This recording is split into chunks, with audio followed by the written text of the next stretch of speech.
ಕಲಬುರಗಿಯಲ್ಲಿ ನೀಟ್ ಸೇರಿದಂತೆ ವಿವಿಧ ಸ್ಪರ್ಧಾತ್ಮಕ ಪರೀಕ್ಷೆಗಳ ಪ್ರಶ್ನೆ ಪತ್ರಿಕೆ ಸೋರಿಕೆ ಪ್ರಕರಣಗಳನ್ನು ಖಂಡಿಸಿ ಹಾಗೂ ಶಿಕ್ಷಣ ವ್ಯವಸ್ಥೆಯಲ್ಲಿ ಸಮಗ್ರ ಸುಧಾರಣೆಗೆ ಆಗ್ರಹಿಸಿ ಸಂಯುಕ್ತ ಕಿಸಾನ್ ಮೋರ್ಚಾ ನೇತೃತ್ವದಲ್ಲಿ ಪ್ರತಿಭಟನೆ ನಡೆಸಲಾಯಿತು.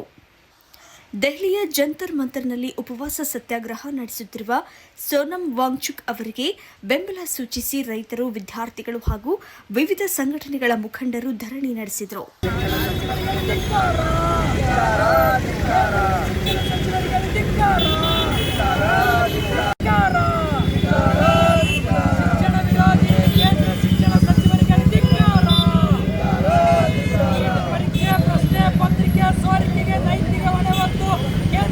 ಶಿಕ್ಷಣ ಸಚಿವರಾಗಿರುವ ಧರ್ಮೇಂದ್ರ ಪ್ರಧಾನ್ ರಾಜೀನಾಮೆ ಕೇಂದ್ರದ ಸಚಿವ ಸಂಪುಟದಿಂದ ಧರ್ಮೇಂದ್ರ ಪ್ರಧಾನ್ ಅವರಿಗೆ ವಜಾ ಮಾಡಿ. ಕಲಬುರಗಿಯ ಜಗತ್ ಸರ್ಕಲ್ನಲ್ಲಿ ಶುಕ್ರವಾರ ಮಧ್ಯಾಹ್ನ ನಡೆದ ಈ ಧರಣಿ ಸತ್ಯಾಗ್ರಹದಲ್ಲಿ ವಿವಿಧ ರೈತ ಹಾಗೂ ಸಾಮಾಜಿಕ ಸಂಘಟನೆಗಳ ಮುಖಂಡರು ಭಾಗವಹಿಸಿದ್ರು. ಕಳೆದ ಕೆಲವು ವರ್ಷಗಳಿಂದ ನೀಟ್ ಸೇರಿದಂತೆ ಹಲವು ಸ್ಪರ್ಧಾತ್ಮಕ ಪರೀಕ್ಷೆಗಳ ಪ್ರಶ್ನೆ ಪತ್ರಿಕೆಗಳು ಸೋರಿಕೆಯಾಗುತ್ತಿರುವುದು ದೇಶದ ಶಿಕ್ಷಣ ವ್ಯವಸ್ಥೆಯ ವಿಶ್ವಾಸಾರ್ಹತೆಗೆ ಧಕ್ಕೆಯುಂಟು ಮಾಡಿದೆ ಎಂದು ಪ್ರತಿಭಟನಾಕಾರರು ಆರೋಪಿಸಿದರು. ಲಕ್ಷಾಂತರ ವಿದ್ಯಾರ್ಥಿಗಳು ವರ್ಷಗಳ ಕಾಲ ಕಠಿಣ ಪರಿಶ್ರಮದಿಂದ ಪರೀಕ್ಷೆಗೆ ಸಿದ್ಧರಾಗುತ್ತಾರೆ. ಆದರೆ ಪ್ರಶ್ನೆ ಪತ್ರಿಕೆ ಸೋರಿಕೆ ಪ್ರಕರಣಗಳಿಂದ ಅವರ ಕನಸುಗಳು ಭಗ್ನಗೊಳ್ಳುತ್ತಿವೆ. ಈ ಹಿನ್ನೆಲೆಯಲ್ಲಿ ಕೇಂದ್ರ ಸರ್ಕಾರ ತಕ್ಷಣ ಕ್ರಮ ಕೈಗೊಂಡು ಪರೀಕ್ಷಾ ವ್ಯವಸ್ಥೆಯಲ್ಲಿ ಪಾರದರ್ಶಕತೆ ಮತ್ತು ಭದ್ರತೆಯನ್ನು ಹೆಚ್ಚಿಸಬೇಕು ಎಂದು ಪ್ರತಿಭಟನಾಕಾರರು ಒತ್ತಾಯಿಸಿದರು. ಶಿಕ್ಷಣ ವಿರೋಧಿ ಕೇಂದ್ರ ಸರ್ಕಾರ ವಿದ್ಯಾರ್ಥಿಗಳ ಭವಿಷ್ಯದ ಮೇಲೆ ಬರೆಯತಕ್ಕಂತ ರೀತಿಯಲ್ಲಿ ಹೆಚ್ಚಾಗ್ತಕ್ಕಂತ ಕೇಂದ್ರ ಸರ್ಕಾರ ಧೋರಣೆಯನ್ನ ಖಂಡಿಸ್ತಾ ಇದ್ದೀವಿ. ಇವತ್ತು ನೀಟ್ ಪರೀಕ್ಷೆ ಪ್ರಶ್ನೆ ಪತ್ರಿಕೆಯನ್ನ ಸೋರಿಕೆಗೆ ನೈತಿಕ ಹೊಣೆವತ್ತು ಕೇಂದ್ರದ ಶಿಕ್ಷಣ ಸಚಿವರಾಗಿರ್ತಕ್ಕಂಥ ಧರ್ಮೇಂದ್ರ ಪ್ರಧಾನ್ ಅವರಿಗೆ ಕೇಂದ್ರದ ಸಚಿವ ಸಂಪುಟದಿಂದ ವಜಾ ಮಾಡಬೇಕು. ಅವರು ಸಚಿವ ಸ್ಥಾನದಿಂದ ರಾಜೀನಾಮೆ ಕೊಡಬೇಕು. ಇವತ್ತು ಸೋನಂ ವಾಂಗ್ಚುಕ್ ಅವರ ಜೀವ ಉಳಿಸಬೇಕು. ಸೋನಂ ವಾಂಗ್ಚುಕ್ ಅವರ ಉಪವಾಸ ಸತ್ಯಾಗ್ರಹಕ್ಕೆ ಕಲಬುರಗಿ ಎಸ್ಕೆಎಂ ಅನ್ನ ಸಂಪೂರ್ಣವಾಗಿ ಬೆಂಬಲಿಸಿ ಧರಣಿ ಸತ್ಯಾಗ್ರಹ ನಡೆಸ್ತಾ ಇದ್ದೀವಿ.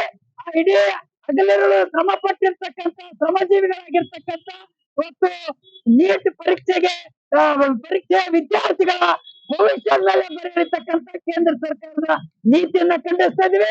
ಆ ನೀಟ್ ಪರೀಕ್ಷೆ ವಿದ್ಯಾರ್ಥಿಗಳ ನೆರವಿಗೆ ಕೇಂದ್ರ ಸರ್ಕಾರದಿಂದ ಧಾವಿಸಬೇಕಂತಕ್ಕಂಥ ಮಾತನ್ನ ಒತ್ತಾಯಿಸಿ ಇವತ್ತು संयुक्त किसान मोर्चा प्रतिभटन ನಡೆಸ್ತಾ ಇದೆ. देश में नीट परीक्षा पेपर लीक की वजह से आज देश भर में के युवा, किसान, मजदूर, बुद्धिजीवी सभी पॉलिटिकल पार्टियां आंदोलन को उतरे हैं.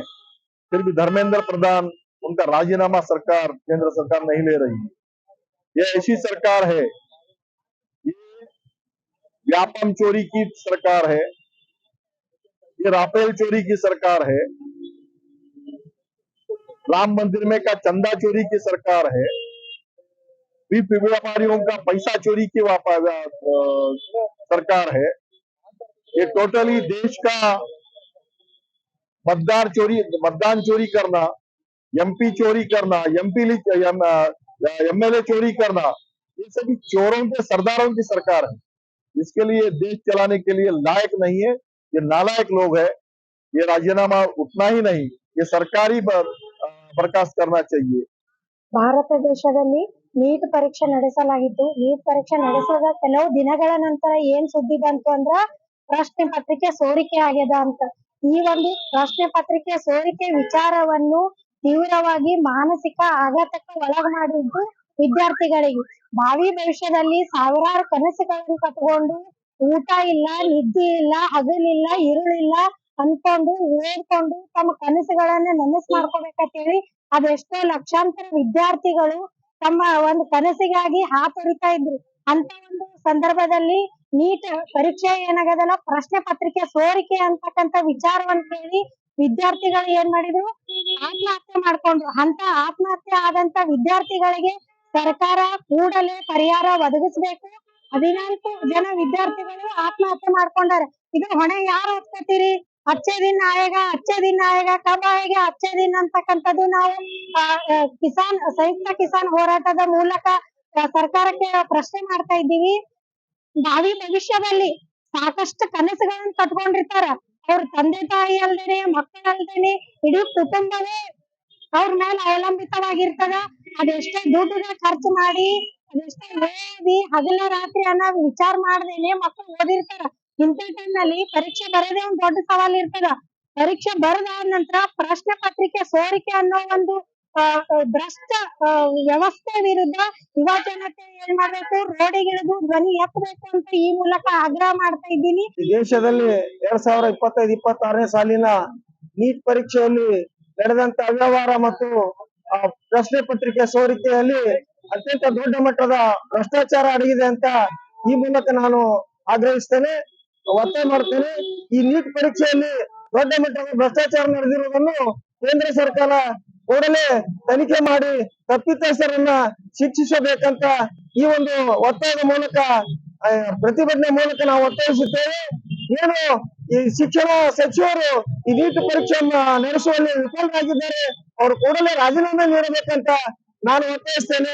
ಇದೇ ವೇಳೆ ದೆಹಲಿಯ ಜಂತರ್ ಮಂತರ್ನಲ್ಲಿ ಅನಿರ್ದಿಷ್ಟಾವಧಿ ಉಪವಾಸ ಸತ್ಯಾಗ್ರಹ ನಡೆಸುತ್ತಿರುವ ಶಿಕ್ಷಣ ಸುಧಾರಣೆಯ ಹೋರಾಟಗಾರ ಸೋನಂ ವಾಂಗ್ಚುಕ್ ಅವರ ಆರೋಗ್ಯ ಹದಗೆಟ್ಟಿರುವ ಹಿನ್ನೆಲೆಯಲ್ಲಿ ಕೇಂದ್ರ ಸರ್ಕಾರ ಕೂಡಲೇ ಮಾತುಕತೆ ನಡೆಸಿ ಅವರ ನ್ಯಾಯಯುತ ಬೇಡಿಕೆಗಳನ್ನು ಈಡೇರಿಸಬೇಕು ಎಂದು ಪ್ರತಿಭಟನಾಕಾರರು ಆಗ್ರಹಿಸಿದರು.